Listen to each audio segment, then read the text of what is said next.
into your mind, lost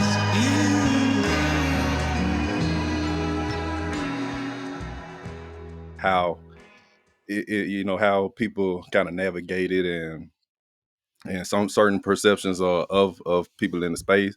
But on the music side is really, I like I said, really is just me, just really in the, like, I would say, infant stages, for is me creating the music and so forth. Haven't recorded anything yet, but definitely researching, learning, and developing as I go.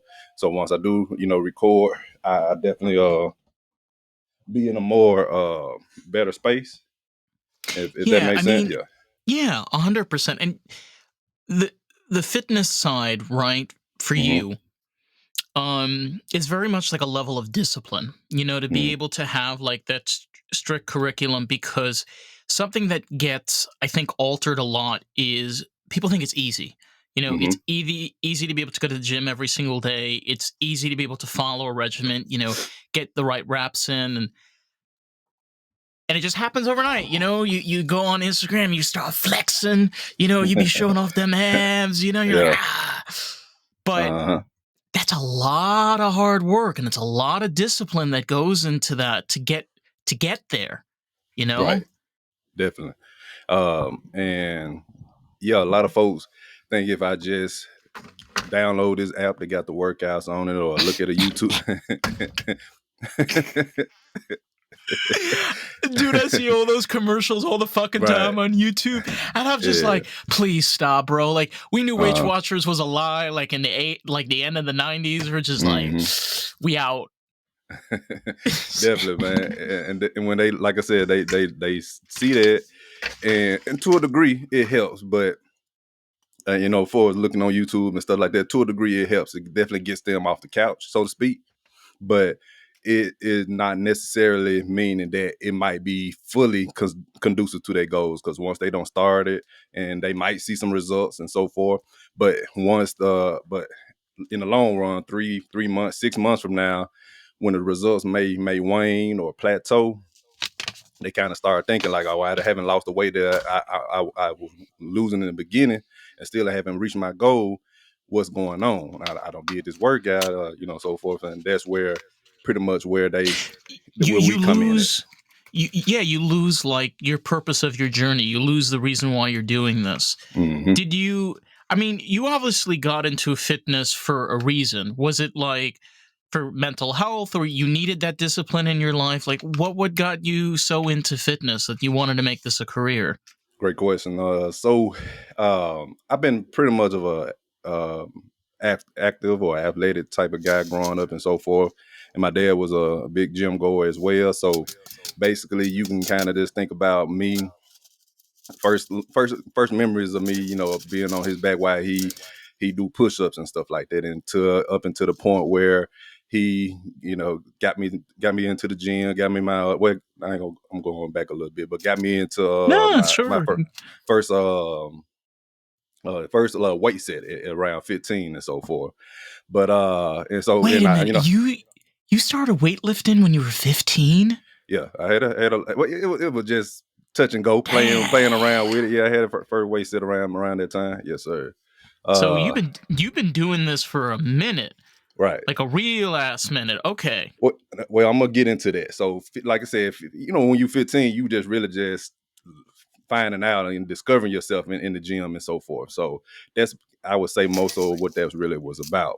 But like I said, up until that time, all the way up until, like I say, 19, my dad was diagnosed with cancer on my 19th birthday, I'm and sorry, dude. I appreciate it. It's all good. And go Did ahead. he pass? Yeah, it been about finna be 11 years, and it's 11 years on the 23rd of this month. Yes, sir. So but up until that time, Damn. he survived almost 8-9 years after that diagnosis. But let's say when he first got diagnosed, he kind of got even more on a health quest and so forth. He was reading all these books.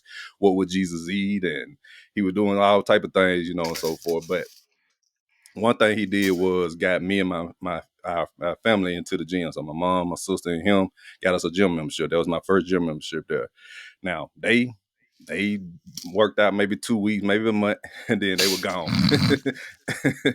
And but I stuck with it. You know what I'm saying? Now I gotta admit that when I first started, it was I go in there 2 weeks strong, might not see me might 2 or 3 weeks, but I kept going. And it wasn't really until like I started seeing results, people started complimenting me, asking me questions, wanting to work out with me. That what got me more, I would say, more into it, and stuff like that, and taking it more serious as far as me working out. And then fast forward that I used to work at Levi. This woman asked me, uh, she asked me like, "Yo, are you doing all this working out and so forth? Have you thought about going to the being a fitness trainer or personal trainer?" And at that time, I didn't. So I looked into it, researched to see if it was something I think I could do, and pretty much the rest is history from there. So started off like that, and I would say so. From them humble beginnings of starting with my dad to it multiplying it or snowballing into me becoming a fitness trainer now. Yeah, I it's interesting because I lost my dad when I was 21. Mhm. He died of pneumonia and COVID complications during like Sorry the to first wave. sorry to Yeah, hear and that. like, but like that feeling of like losing someone that means so much to you in your life, Mhm, but being able to where you have somebody that kind of gets you on your feet, mhm. gives you that mindset and that attitude to like push forward. Like, if this is what you want to do in life, this is what you're passionate about, do something with it. Yeah. How I can't even imagine what that would have been. Like, I understand, like, he lived for 8 years, Mhm, but still being able to continue even when he wasn't around anymore, mhm. that's hard, especially when you're grieving. Man, it's funny you said that because the day that he passed, I went to the gym the next day, worked out. You know what I'm saying? Oh. And my workout partner, when I told him, I said, "Man, he knew he was sick because he knew my dad too as well, and everything." And I said, my dad passed." And he was stunned, taken aback. And he's like, "What? What you in here for?" I like, "Man, if you really knew my dad, that's kind of how he would want it." Because I remember his side of folks, my aunties, them, and everything, sisters and stuff. They came to the house here in Mississippi. He's from Alabama, and they came to the house, just to really like see him, and just really be in his presence and so forth. And before they came, he was like, "I don't want y'all to. I want no crying. I don't want no pity or anything like that. This just a regular family get together." That's basically how he said it. He wanted it to carry on like that, and that's pretty much what we did. So, in that same vein, that's how I acted, and that was my way of dealing with grief anyway. So a lot of folks a lot of folks maybe they maybe smoke, maybe drink, maybe do other things, eat or something like that. My therapy is in the gym. So that was one way of me coping with that. And it also brings, memories to you as well, Right, because definitely. right, because your dad was the one that got you introduced into this, and Right. even with everything that's going on, I mean, especially with the cancer diagnosis, and he's like, nah, nah, nah, nah, let's just keep going. Let's just keep Right. seeing where this takes us. Right. And to eventually that like leaving to you, like making that like get to teach people the same type of attitude and respect that your dad put into you. Yeah. I think, look, parents are not perfect, and Mm-hmm. like you said, everybody grieves differently. Mm-hmm. Some people do it with the drink, Yeah. or just ghosting and pretty much dying themselves for a year. Mm-hmm. But you know what that person wants from you. Yeah. You know, you know what they expect from you. And Mm-hmm. I totally feel you. Like, man, like my dad was an immigrant. He came here from Africa. He came here from Morocco. Okay. He was very resilient. He believed in hardworking, taking care of your family, being kind to others, always trying to see, like, putting yourself in other person's shoes. Mm-hmm. And even though he's not here anymore, like, that is very much the attitude of like me and a lot of my other siblings. You Mm-hmm. know, that is who, that is what makes us us more Right. than anything else. Right. Right. Yeah, I definitely agree. and you know, other folks, they was really like thinking that we like some folks think you should grieve a certain way or one way. Like I should be just, you know, down on my luck and you know, in a dark room, just soaking, and that never had been me, you know, and so forth. So, and I do credit that a lot to the gym and as well. But that being my not only just to look a certain way, feel a certain way, but it's also, like I said again, my therapy. Used to be games back then. You know, you want to knock a nigga head off or something like that. You mad at something, you'll take it out on the video Shit. games and stuff like that. But you know, I Yeah, I traded know what that. you're I know what you're talking about. Yeah, so that's what it used to be. But I traded that. You know what's hilarious? I Uh, remember, like, a lot of people don't remember this, but back in the day, we didn't have, like, the D-pad. We didn't have the D-pad. We just had the up mm, and down, left and right. yeah, So yeah. if you be playing those race games, or especially like NBA, like basketball or football or Uh stuff, huh. it was a little harder to get around. Right. Bro, you fingers feel like they got arthritis for days because you be sitting with their controllers. You're like, Uh, you're trying to do yeah. both thumbs, trying to Right. get it. Right. Right. Right. And like, they don't understand the pain no more because they just got a thing they Nah. could just swivel around. Nah. So that means you around my age then. Yeah. So I'm I'm 38. 20, I'm Okay. Go ahead. 26. Oh, 26. Oh, wait. Okay. I'm 38. So I'm all the way up there to you know where the Nintendo came. You know what I'm saying? No, So I like Nintendo GameCube is like Nintendo GameCube and PS3 okay. was All kind of right. like my. But you Yeah. remember like the PS2, Sega Oh yeah. Genesis. I'm talking about when the PS. I got a PS1 now. You see what I'm saying? So Damn, bro. I still got my Sega. I still got my Nintendo is not working no more. It was working. It just, you know, they time had it to not work. But yeah, I still got all them systems. Man. I mean, well, last system I got was PS2. So I haven't been playing games like that since I started working out and got busy and grown. Got my son and stuff like that. So a lot of things like that. I haven't played games like that as much. But I play through him when he plays and so forth. It was just honestly like I totally get where you're coming from. Like video games back then was just like such a surreal experience. Right. Like I'm not trying to be nostalgic, but you got to Hmm. remember something. Like we had an opportunity where if we couldn't afford a game, Hmm. we just went to Blockbuster and we Oh, rented out video games, all right. So you right? old enough to remember Blockbuster? Okay, Yeah, dude. Like that we was used to go out okay. and rent video games. Like we were Right, broke right. as fuck, and like we got no money. Like I'm a Yeah, kid, like a yeah. young ass kid, and I'm around all these like older kids. Hmm. So having that was just like amazing. You get to like be in your own world, and you're Yeah. like, "Grr." It's having honestly like it's not just grief; it's having that outlet. You Yeah. know, we are human beings. I say this so many times. Like the Hmm. basics of being human is violence, sex.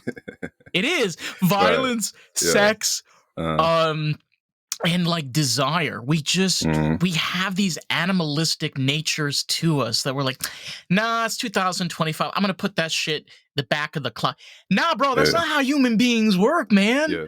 And we thrive on being social as well. You know, even though social Yes. media Yes. kind of put kind of put a distance in between us, but we still thrive to be social. You know, and I think back then, I'm a millennial, so back then, you know, they say we the last of the people who do experience that with before all I this stuff came honest in. I disagree. I think your generation and my Mhm. generation, early Gen Z, are like Early the Gen Z. last Okay. early Gen Z because I was born 99. So Okay. like I Yeah. have Yeah. a friend of Yeah. mine was Yeah. born like Okay. 98, Yeah. 2000. Hmm. We didn't really like internet didn't come like really affordable till like 2008, Yeah. 2009, and then, Hmm. people slowly started getting smartphones and shit. So Yeah. Yeah. we kind of relate on that level, Okay. which All is right. Cool. Yeah. which is bananas, bro. Because again, like I I'm in mean, my 20s. You're in your 30s, right? Like, would you ever yeah. think somebody in their 20s would be like, wait, you went through that shit too? I'm like, yeah, bro. Yeah, yeah, and it's just it's if when you growing up, you hear people be saying, "Well, yeah, back in my day," and you like, man, Shut the fuck up, bro. yeah. Then when you get older, now you saying, "Back in my day," you're like, "Oh, like this." I see what they talking about. You know what I'm saying? Because it's vastly different. My son, 18, but he finna be 18 tomorrow, so I can see a whole lot different, man. I mean, he was born in Completely '07. different. He was born in '07, and YouTube came out in '05.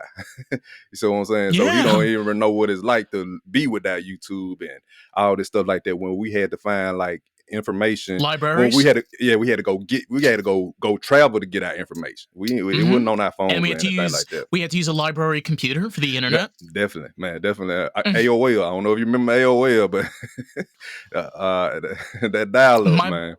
my brother, so I grew up literally like 45 minutes outside of New York City. Okay. And we didn't have wideband until about like 2006, 2007. Yeah. Like, people don't understand this. Like, like they think upstate is like beyond Albany.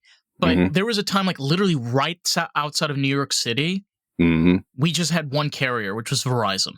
Okay. For like one side of Rockland to the other is like a 28-minute drive. Okay. Dang. Okay. So it's like just one carrier, and like you wanted internet, it's $89 Yeah. before tax a month. Yeah. So like I'm like also like being around people that are 18, 17, 16 years old. It's like just open up your phone and you Mm-hmm. just do whatever you want. Like there's no, there's no physical stores. There's no Yeah. like trying to go out with. By the way, going out with people is insane because like people come up with the most fucking amazing excuses in the world. Like, Right. nah, dude, I'm tired, man. Like, I'm busy with my game. I'm like, Uh-huh.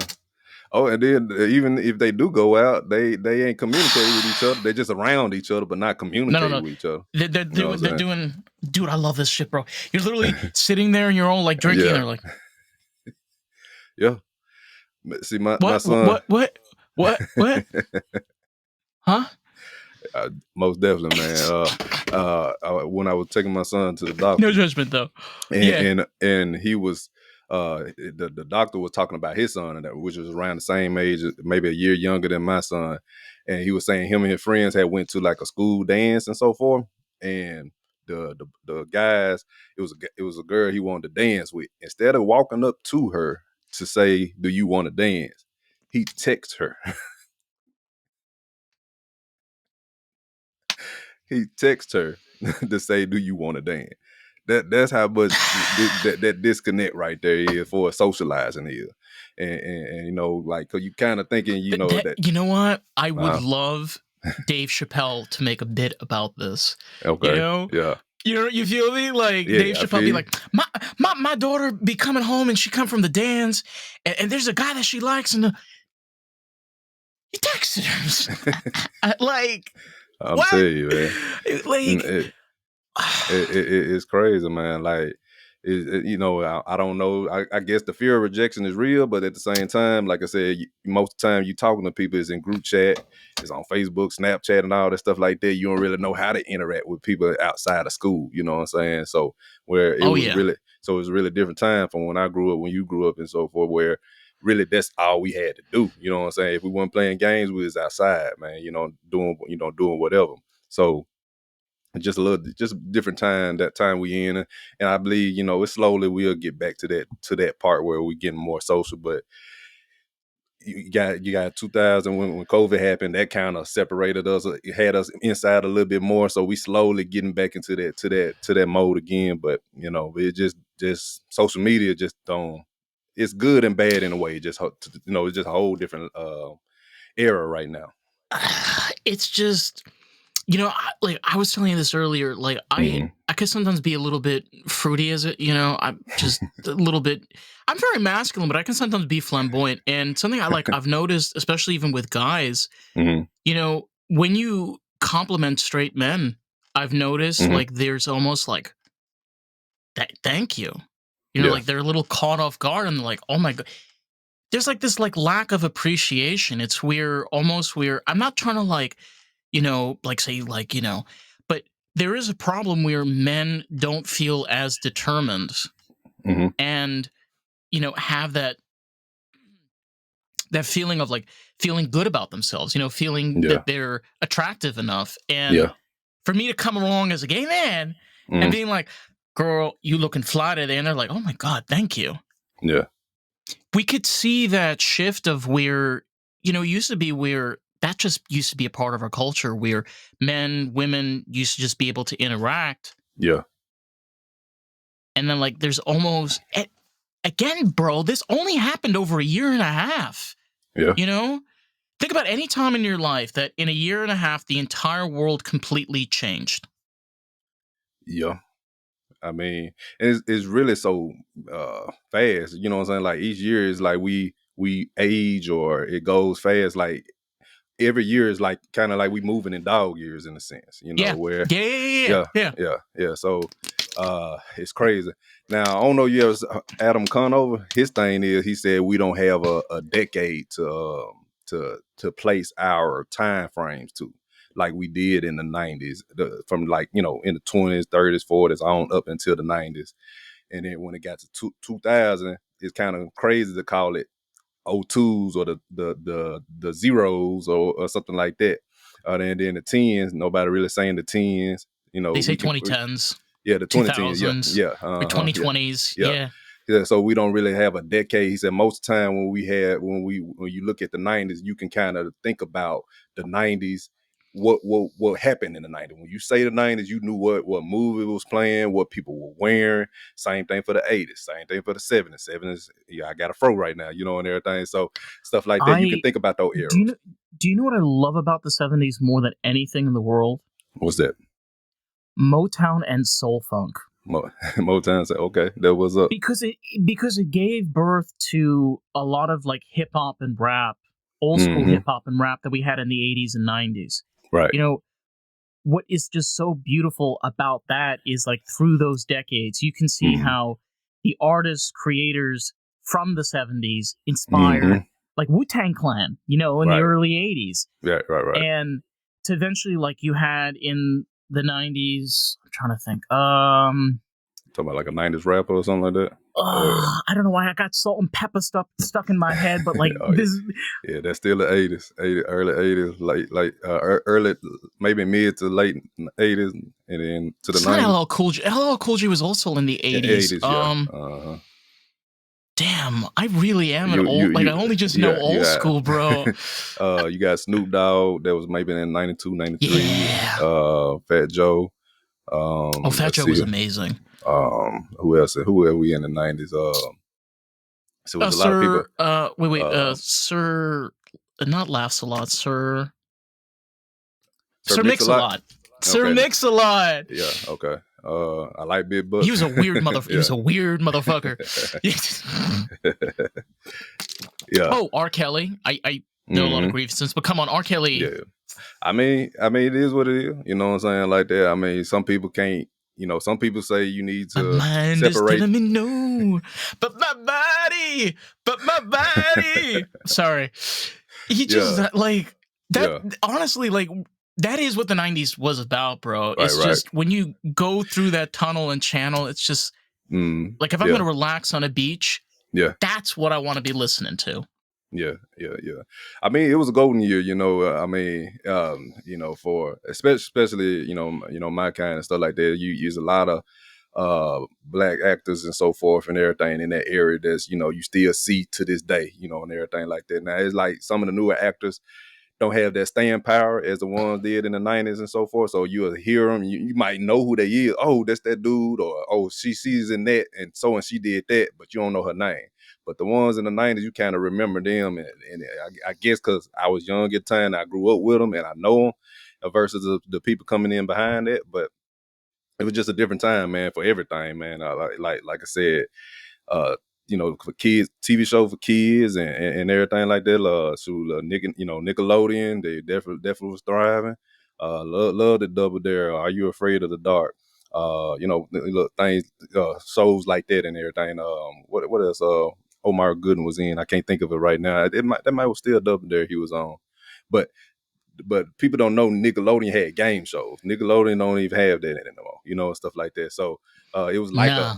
a MTV for kids, and so forth. So We even in the early 2000s, we had TV shows that were made for kids. mhm, Okay? Like people are like, "Oh my god, these shows were so inappropriate."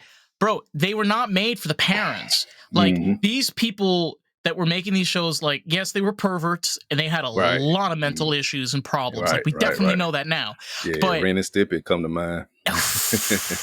thank God Beavis and Diddy didn't touch any of that shit with his oil. yeah, But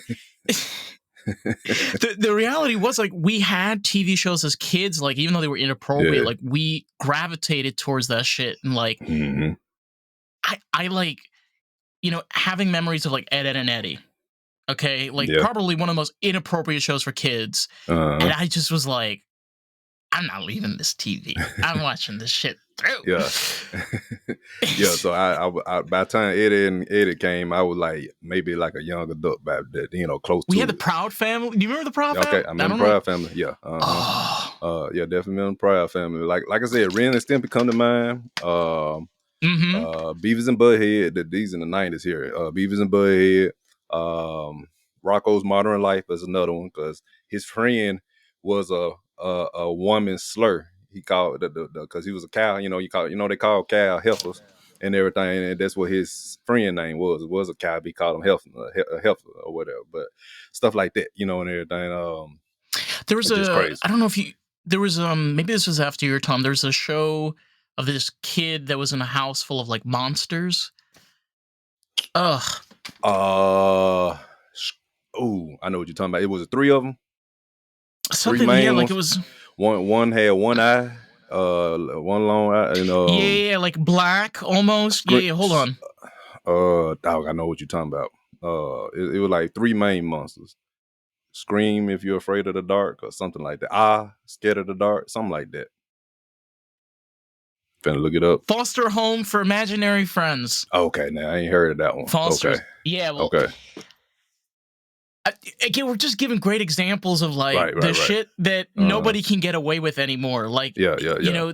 I have friends that have kids, and just to Hmm. see the stuff that they're watching, I'm like, thank God uh, I had my childhood like oh 20 yeah, years ago. yeah. I tell my niece son that all the time, man. Like, man, and she Ugh. and she They're even watching like our shit though, that's dude. Like, I just about to say they're that. watching Just about to say Powerpuff that. Girls, and I'm Yeah, like, yeah, wait, what? When did this yeah. happen? Hello. Yeah, that's what I'm saying. She likes some of that stuff that we grew up on and everything. But my son here watch here and there, but he mostly on the newer stuff. But and everything. I'm still gonna work on him. Have him go down memory lane on some stuff. But yeah, man, it definitely, man, was a time to be alive. Growing up, being an '80s, I'm an '80s baby, born in '86. So, but growing up in the '90s, so that definitely was a time to be alive, man. For his kids, wise. I think it also gives a upper hand because if we Mm, look at our country right now more than ever, I talked about this before, mm. being able to have our own freedom and being Right. able to represent who we are as people is Yeah. so important to us Mhm. because even though of how young I am, a lot of Mhm. people even my age see on like the past 20 years of how much has been banned, stripped, taped, cut, and repasted over Mhm. and over again to the point where like, fuck this shit. I want something, I want something more real. I want Yeah. something that feels more genuine, you know, like even going with, we were talking about with fitness, right? You have the Mhm. same thing. Mhm. The amount of times you walk into like LA Fitness Mm. and you see those bullshit coaches that I swear to God are on steroids. Okay. Like, Uh, I don't, and they're just like, all right, give me 5. All right, you're doing great work. I'm like, yeah. are you really trying to make people feel more shit about themselves?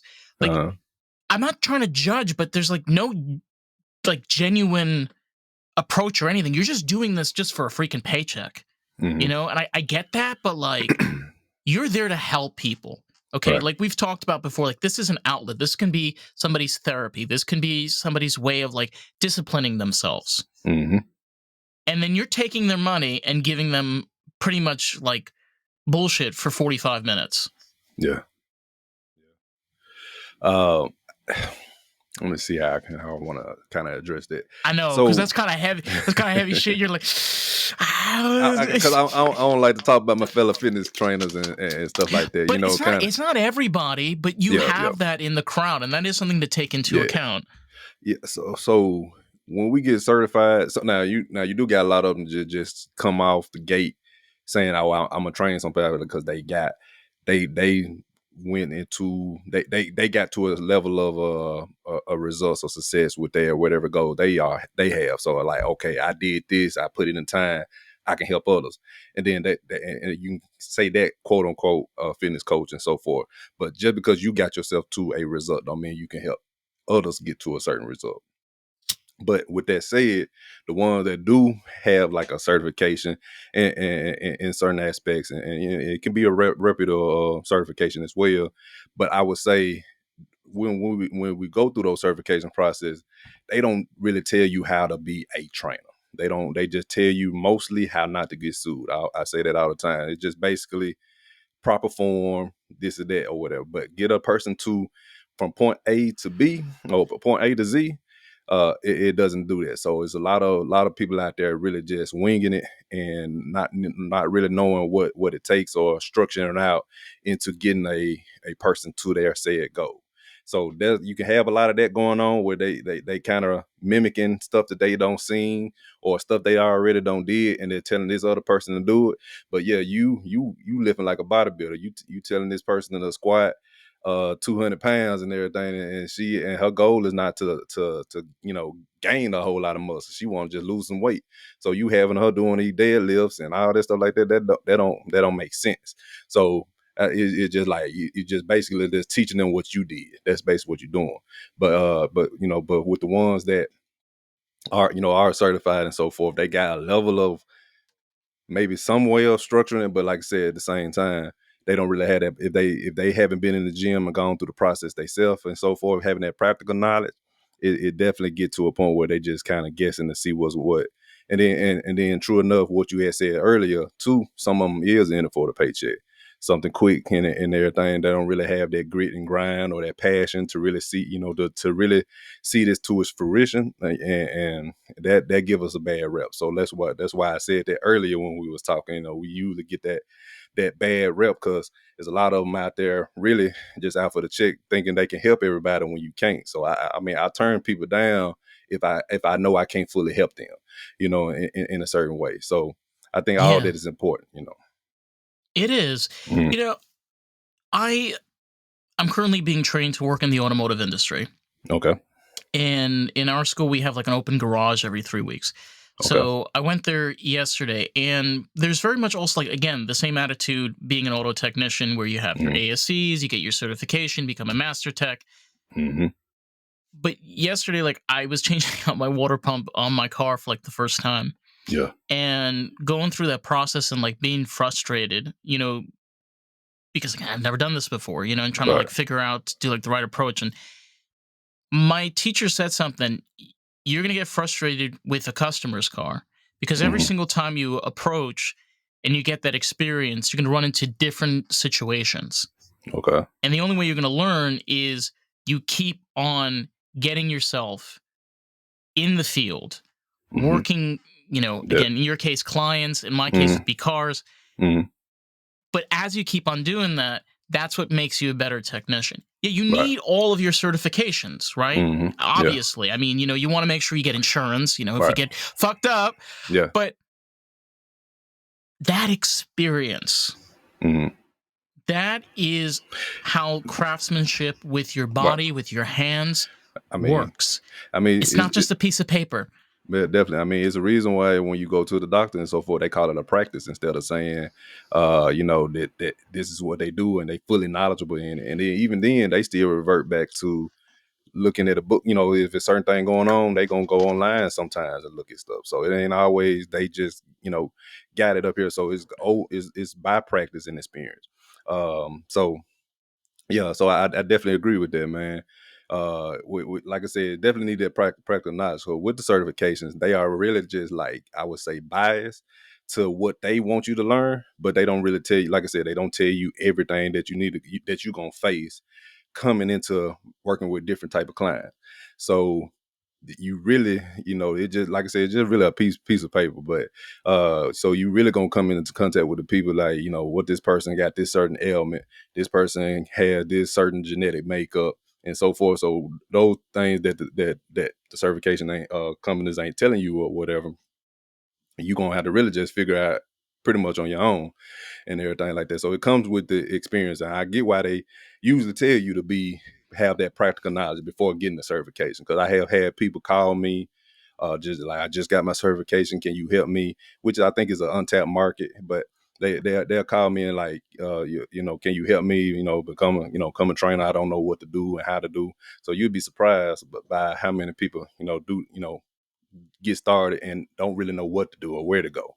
So, but yeah, it definitely comes with that experience and more knowledgeable than what you have, get certified in a certain space. But experience going to be the best and true teacher. You have to almost be able to look yourself in the mirror Mm-hmm. and say to yourself, what do you really want to do? Mm-hmm. Because, you know, there is this level of almost ignorance as Mm-hmm. being famous, being viral and, Okay. getting to like the highest class, you Mm-hmm. know, and having like coolest cars, got the coolest whip and Yeah. got that Miami Vice house, bro. Like that is all wonderful and nice. Yeah. But wouldn't it be nice for you to be able to have those little successes Yeah. that you're proud of, Mm-hmm. and have made you a better person? And like, even if it hasn't given you, you know, uh, all of the luxuries and the most incredible things in the world, Yeah. but it's given you the pleasure and joy of what you are capable to do. That I feel like that is like the ultimate thing to strive for. Cause like, yeah, if you don't necessarily like become like the most successful, Mm-hmm. you kind of are the most successful Yeah, well, for yourself. definitely, especially since you went out on a whim and trying something. Most people don't go for their dreams or goals that they want to achieve in life. They kind of mostly stay stuck in the comfort zone, or what they perceive is the thing they're supposed to be doing versus the thing that they really truly want. And what they gravitate towards. Yeah, You and, you and could be you could be so scared of everything and never do mhm, anything. right. I mean, I agree, man. And it is sometimes too is like I said, it can be fear. One don't want to step out of comfort zone. You're scared you're gonna make an ass out of yourself, or you're gonna, and everybody gonna shame you for it and stuff like that. All that can be precedent, but I think too is like the perception of what society want us to do and be. Our parents, our family, and all that stuff like that. They want us to be a certain way, but other than what we want to do, and that we kind of get locked into that box and so forth, because we want that acceptance from everybody, but not being true to ourselves in the process. Yes, Mm-hmm. exactly. And imagining imagining seeing our dads, you know, Mm-hmm. in this hypothetical scenario where you could have like just a minute, maybe 2 minutes. Mm-hmm. I genuinely feel like if I had that ability, I know that he would be proud of how far I've come. Right. Because all of the times that I could have given up, because Mm-hmm. let's be honest, shit happens. You get into fights, Mm-hmm. people move in different directions. You have death that happens. Yeah. You run out of money. That shit happens a little too often Yeah. than it should Yeah. be. Life be life. Yeah, but Yeah. still, we know that even though they're not around anymore, Mm-hmm. they're still in a way looking down at us and Yeah. seeing what we're accomplishing, regardless if they have their hand on our shoulder. Right. Yeah. I like They're that, always man. there. Yeah. Yeah. Yeah, I mean, long as, and then like I said, long as you keep them in your mind and your heart, they always be living with, through you, and so forth. So keeping that memory, alive, I think is very important and necessary to. the evolution of yourself and on your journey. Whatever they, your dad instilled in you and whatever mine instilled in me and so forth, that carries on. And when you think about it, it's not just the financial things that we leave on to our kids. It's the knowledge too, the knowledge and experience that we pass on. So again, and me starting with him with the fitness and so forth, and me carrying on now as a fitness trainer, now I can pass that on to my son, and hopefully he passes it on to his, and everything. So things like that can definitely traverse. And so, like I said, that's keeping his memory alive through and through, even when I'm gone. So yeah, so I definitely agree with you on that. It's amazing because you have where your parents, in your case, your dad, Hmm. instills something in you that it's almost so ingrained. You know, Yeah. it's it's not just a skill that's been given to you. It's almost like as a parent, you realize. I think you kind of realize this as a parent too. Hmm. What you can give over to your children. Yeah. We like to complain like, oh, like I can't be a great parent because of like all this stuff that's happened before, and I'm gonna mess up. Everybody messes up, Right. bro. I'm Definitely. sure your dad messed up. My dad Yeah. messed up plenty. Oh Like, yeah. yeah, that's just a reality of the situation. But Yeah. you're able to take those aspects, those good parts that you Hmm. have, and instill them in your own family, your own Hmm. kids, and Hmm. let that continue on. Because when your kid looks at you, Yeah. they can see their grandfather that they never met inside Right. of you. That, I like that. Yeah. I mean, good or bad, you don't learn something from it, from your parents and so forth. Whether you may not fully agree, may not like what they did, you think they could have did a little bit better. You definitely learn from it in some kind of aspect. So, it ain't just, you should just be praising the good things. You look at the bad things for what they were. You know what I'm saying? Don't dwell on them, but learn from it and try to make better decisions in that regards, and learning from your parents' mistakes and so forth. And like you said, I have made mistakes as well. So hopefully my son don't make the same mistakes I made, and I'm trying to instill in him to be where he don't make some of those same mistakes. I know he's gonna make his own class of mistakes, but at least For sure. yeah. So but at least I want him to do better than I did. So that, and if he can keep improving and pass that on, my name, our generations and stuff like that will definitely be even better for He has something to be proud of and it. something to look forward to. Mm, We've said this earlier.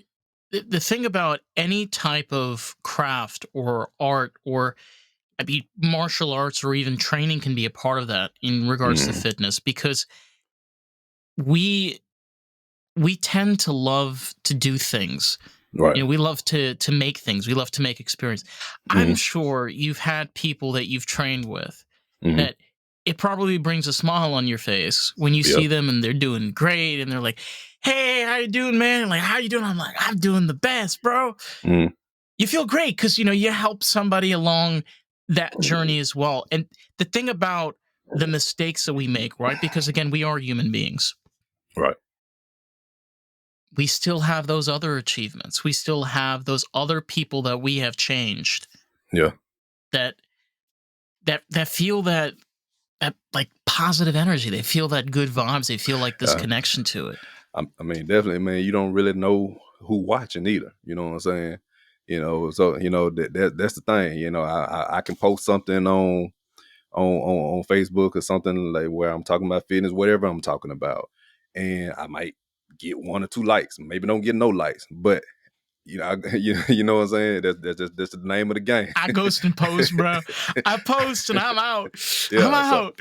yeah, I don't worry about it too much no more. And everything, because I realize that once they see me around and then everything, like, oh, you doing this and everything, so I know they watching. They might not be posting or liking and stuff like that. They watching, so they are seeing it, even though they not, I guess, quote unquote, specifying that they seen it, but they are looking at it.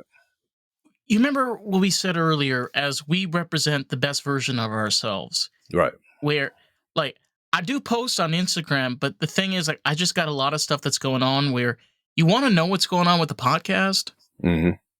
right here. You're listening to it, you know?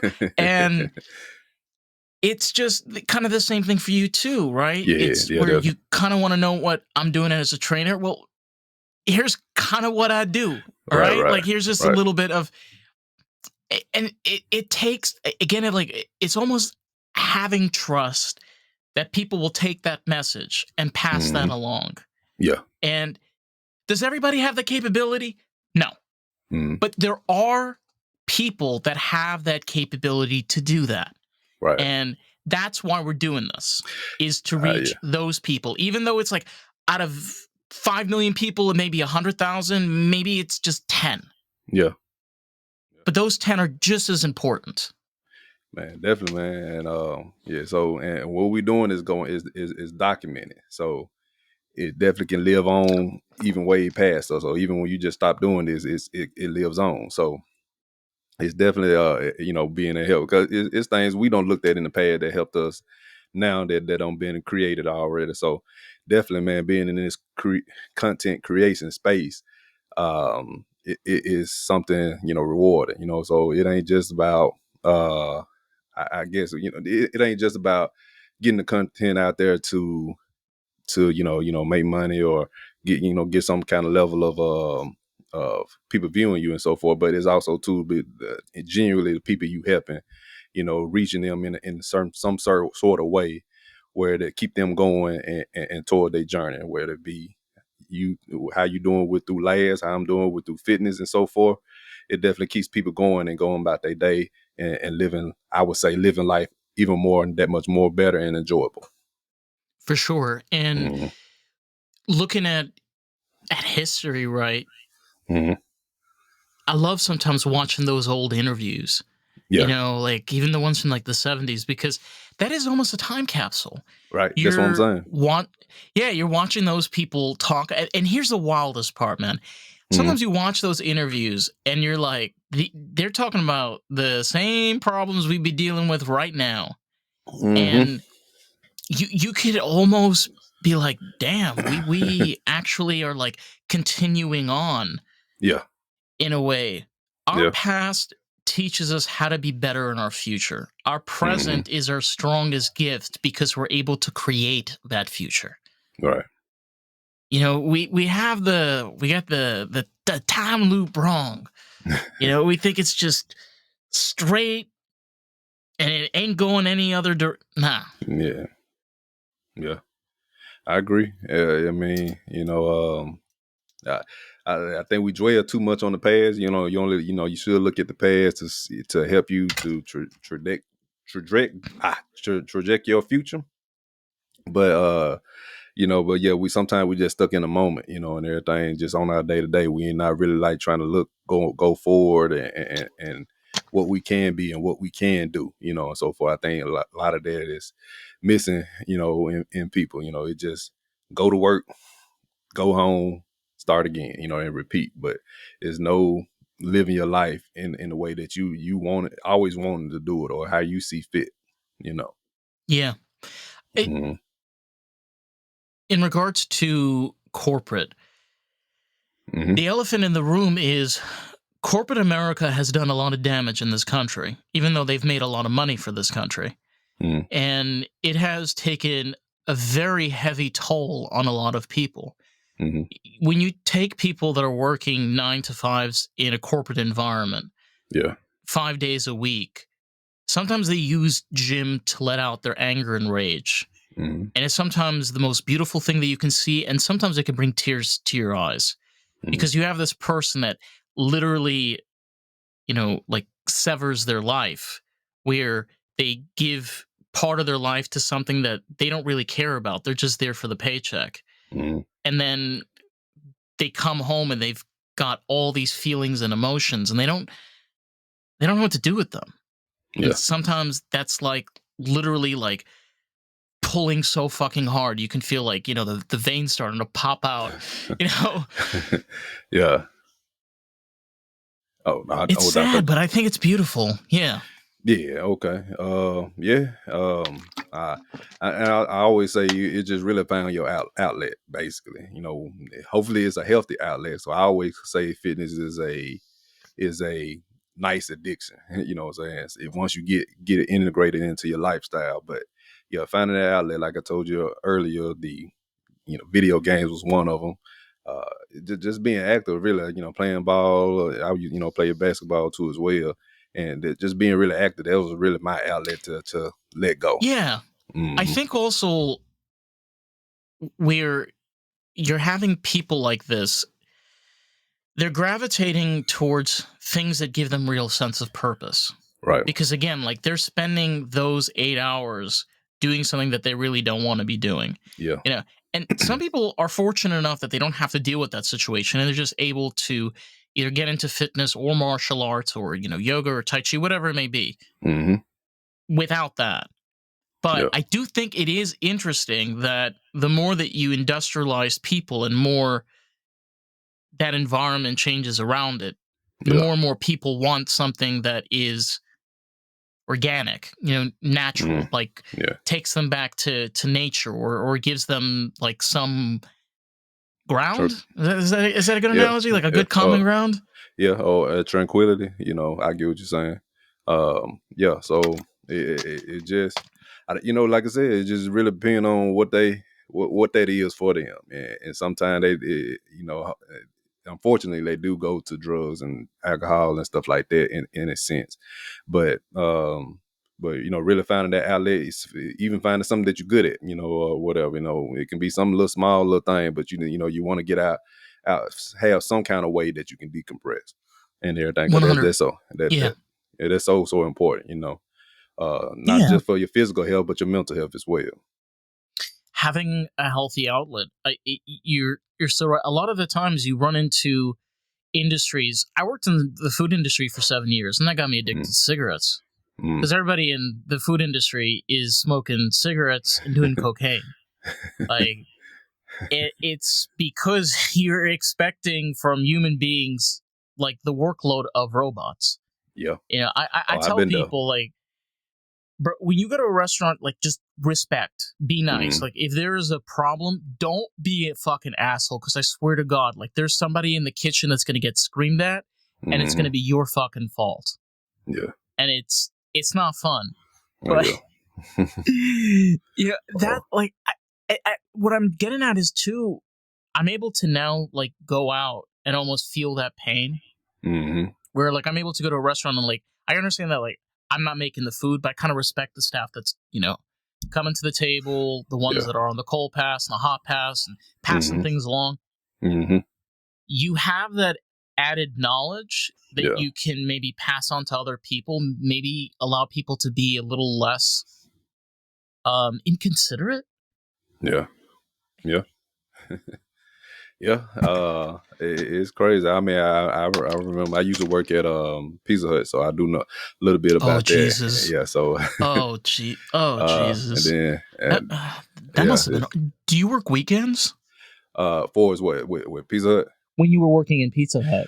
Yeah, pretty much. Yeah, you got think it's Pizza Hut. So Friday and Saturday, though. Friday National Pizza Day. So yeah, it gets crazy, man, around that time. But yeah, so working in that space, I used to work at Levi's too as well. So and that was definitely a job I didn't want to be at. And it just really like days in, days out, you doing the same thing. People want they wanted you to work like again, like you said, work like a robot, can't talk to nobody. Like, man, we here 12 hours out the day, and you expect nobody to say nothing to nobody. You know what I'm saying? So, you know, It's man, crazy, bro. man, I'm telling you, man. So I had to go, man. It was killing my. Yeah, I was getting depressed being there. So I definitely understand that. So that's why I tell people, man, if you going for your dreams, and so if it's something you want to do, man, if you gotta work, go ahead, do what you do, but then work on your dream afterwards, and find some kind of way to work around it so you can leave that said job and everything. Because nobody just want to be, you don't want to have your life just and nothing wrong with anybody working a 9 to 5, but you don't want to be at a place that you hate 30 years out, and everything. They ain't got nothing to show for it afterwards, and so forth. So Yeah. you at least gotta want to at least like or love where you at, and everything for the Oh, most for part. sure. Hmm. Yeah, I, I so I wanted to touch on with you because for I know that you mentioned you do a little bit of music on the side. Hmm. I I kind of like that balance of where you're able to have your main hustle, what's bringing in the bread, what's taking care of your expenses, something that you actually like passionate and care about. Yeah. You know, for me, that's kind of why I moved to the automotive industry. Okay. Um, I love electronics. I love working on cars, even though I get frustrated sometimes. I'm just like, all right, I'm gonna get through this. But Hmm. it's kind of the same thing also in your case, where you found this passion and love for fitness. You've been able Hmm. to be a coach and trainer and be able to do all of that. Um, and also be able to have that side hustle with your music. No. Mm. Yeah. Oh, well, I mean, is it something you want me to elaborate on? Yeah, I wanted to Uh, hear that journey for you. Like you're able um, to have basically something that takes care of yourself that you love, and then also mm. have that passion project on the side. Oh, okay. Yeah. Now, I will say to that with me, when I got into music, it's something I always wanted to do. By the way, like shoot, since I was like 16 when I wrote my first lyric in art class and so forth, Oh and so wow.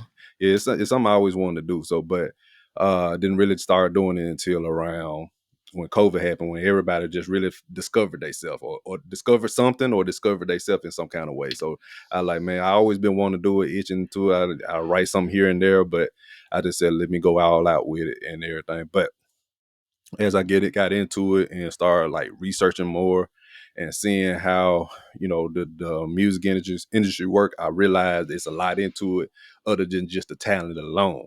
So I feel like if so, what I came up to is if I'm gonna go into it because I do want to not only like I love doing it, but I want to make money from it too as well. So if I'm gonna go into it and how they saying with Spotify and how Spotify paying for. They saying ain't a whole lot of money in music and so forth. So if I'm gonna go into it, I want to make sure I go into it the right way. So and it takes a lot of dedication and Oh yeah. yeah and commitment to just make music as well as it does running a fitness business as well. So those are two dedications that can pull away from each other. So Hmm. my approach to it is You got to balance them. yeah. And so my approach to it is that like I said, once I start getting stuff recorded, I'm just gonna get something out there little by little and let everything transpire as it transpires, and go from there. And then once I can get myself to a spot where my fitness business is running without me, like I have other trainers and so forth under me, and they doing the coaching and stuff like that. And I'm just really the face and the salesperson of it and everything, and the marketing version of it. Then I can make fully pour more into the music space. But still, like I said, but as of now, I'm definitely gonna be putting out stuff throughout the times and stuff like that as I get that going. If that makes sense. Yeah, 100%. And Mm-hmm. you're right. I mean, you have to every single person in many ways has to figure out a way to survive. Mm-hmm. And we all have those things that we're passionate about. But I love your approach because you're doing it in a way, look, like I've loved this as long as I can remember. When I was in arts class, like I had this passion and love to start creating lyrics and making music. Mm-hmm. But you also have a career that you'll be able to build for yourself that Right. doesn't involve corporate, that just involves you, something that you Mm-hmm. love. And being able to have that balance with that, maybe eventually, like you said, just shifting over to one side, still having that fitness still be a part of your life, but Mm-hmm. more on the side burner. Mm-hmm.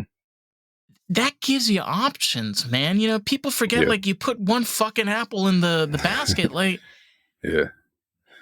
ah, you have like it could have a worm in there, it could be bad, like you don't know. Right.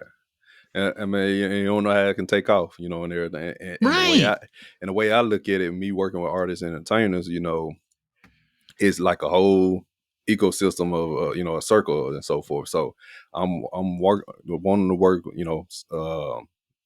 my specializing in working with artists and entertainers, so specifically music artists, musicians, actors, and models, and other creators as well. But I like the part of models. We got why to you say talk that? about which kind of models. uh, You know what? I ain't think of it like that, man. I mean, the ones that gotta have a certain look about them. I would say Oh fashion yeah. models, runway models, maybe something like that, Mm-hmm. print models, and stuff like that. But yeah. So with that said, they like if I'm in that market with them and so forth, so I'm making music and so forth, so that person got, you coach and train stuff like that, or and I got a community too as well, man. I want to be in in the network you got going on and so forth, or vice versa. Training somebody and then they say, oh, you do this, you make music stuff like that, man. I need some, do this. Let's collab on this. So it all goes back into each other. You know what I'm saying? So that's how I look at it too. And then it won't be, it's not too far left side, so it ain't nothing vastly different. It ain't like I'm going from training to starting a restaurant business. You know what I'm saying? Stuff like that. It's not. I It's know. not. Yeah, it's not I know vastly what you different. mean. Yeah, it's not vastly different. You know what I'm saying? So, so it definitely complements each other in that way. So that's how I'm approaching that too as well. So it's not keeping me off track, and it's still in the vein of what I'm trying. I'm wanting to convey and push forward. You have you have an artistic mindset, Yeah. and I feel like most people have ways of tapping into it, but you got Hmm. to put work into their, like, really put in work there, Hmm. because you know you could dream from today until tomorrow, but like if you don't Hmm. have like a plan that Hmm. works for you, it's you got free choice. Hmm. That bullshit of like, no, no, no, you gotta do what makes money. There Yeah. are things that you're passionate about that makes money. Right. You just have to be able to find those and put them together. And Yeah. I don't think there is an easy fix for every single person. I don't think like Yeah. there's like a one quick, yeah, you do this and do that, and you Yeah. have to figure that out on your own. Yeah. Definitely, man. To like you said, to each his own, man. And someone will argue that I don't want to make my hobby. I don't want to turn my hobby into making money and so You forth. don't I have to. mean, yeah, you don't have to, and so forth. But you got to find something that you enjoy. You know what I'm saying? I feel that's my opinion. Because if you're doing something just for the money and you don't really fully enjoy it, and to a degree, you ain't gonna do it long, and everything. Now, if you something you passionate about doing and so forth, regardless of the money, you'll be doing it forever. And that takes me back to what you were talking about with certain trainers and stuff like that not taking it serious. They end up falling out because they not taking it serious. And everything, because it's a hard industry to be in. So if you don't fully love it and you're doing it as a cash grab, you're gonna buy out soon. And that's why I see it that you just gotta really like, if it's not your hobby, you gotta at least like or love what you're doing. All in all, I think maybe you get more than just this life. Maybe Hmm. you get multiple afterlives. Who cares? In Hmm. reality, you get this one. Yeah. I think that you got to make the best with what you have Hmm. and be able to do whatever you want with it. There's so Hmm. much that is in our hands, it's in our own minds. Yeah. The idea of I can't, it's not I can't, it's I Yeah. won't, or I don't want to. Definitely. Yeah. Yeah. It's really about framing your mind in the way of what you want. Because a lot of people come to me, I can't do this or I don't have the time and so forth. All right, okay, you're making a lot of excuses of how you can't do something. Let's make some excuses of how you can. And that's how I try to flip it. Yeah. And it takes the same level of energy and thought process to say a reason why I can't do it because of this, but I can do it because of this. And when you think of it that way, it'll help you move in a whole nother on a whole nother frequency, and getting stuff done and actually truly reaching your goals. 100%. Hmm. I was gonna ask you, man. Do you have any? You haven't got any social media links? Website, YouTube. Yeah. Now, like for YouTube, I don't really do my name. My business is Next World Fitness. I don't really. I got that YouTube, but it's not really active. So as I get this podcast out, Sculpt and Create. That's the YouTube I'm gonna be having stuff on. Hopefully having something out tomorrow. Excuse me. But yeah, so you can find me on at my name of business, Next World Fitness. Oh, that's at nextworldfitness.com. Social media, I'm on Instagram at Next World Fitness, TikTok at Trea Da Fit Artist, Twitter, NXT World Fitness, if you're on Twitter or you want to call it X. Facebook, you can look up my page is Next World Fitness, but I'm also my personal biz profile, that's Trey86. And if I'm leaving out anything, I think that's it for the most part.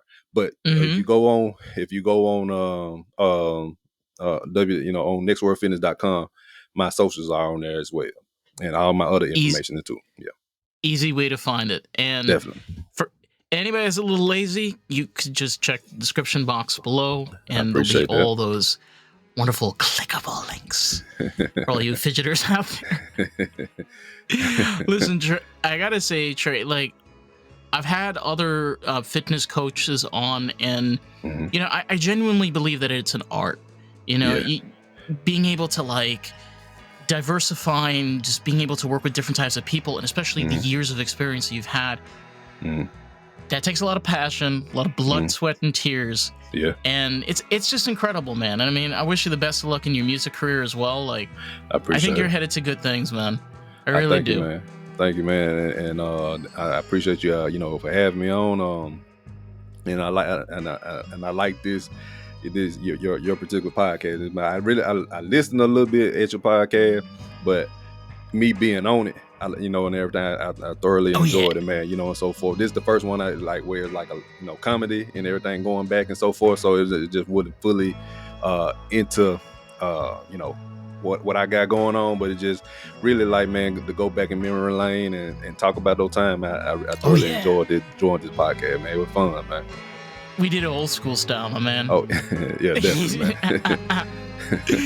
Well, for anybody out there, if you want to check out more of the podcast, you can find us on everywhere and anywhere, Lost in the Groove Pod. So with that, we'll catch you motherfuckers in the next one. Peace out. Peace out.